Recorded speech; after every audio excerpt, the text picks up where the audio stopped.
Awe não aqui na loto para deporte.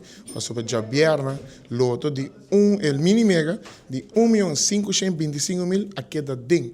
Desse aqui men jackpot para Awe e tabira 1.725.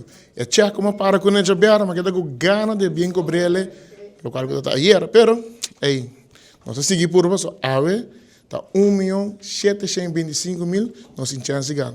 Nós conversar com a Amanda para explicar-nos que tour tem quase e também quanto ganador tá tem de segundo prêmio para o mini mega. Amanda, quando nós com o mini mega vai para o Jabiar.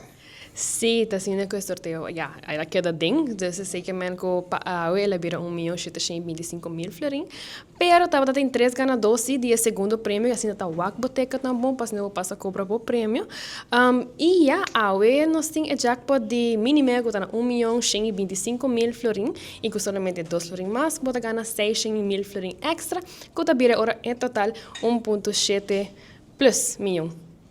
Agora 1.7 plus milhão. Esse é o recorde para a 2025 ou você tem loto mini mega vai mais alto que isso? Não, na hora que nós comecei a na fevereiro, nós estávamos tendo o jackpot recorde de 4.3 plus milhão.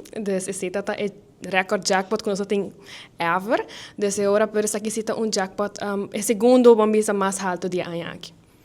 Eu sei que ainda me tem chance de vir milionário ao noite, hora que loto honga. So, mas nem me cabe de entrevista que me decore com meu mini mega não, para assim na metade de wega. Quando nós pouco de local que tem número, para assim na pessoa que tem compra, de número de quanto e o mega ball. Sim, vou por comprar 4 números de 0 1 teco 30 e o mega ball de 0 1 para 5.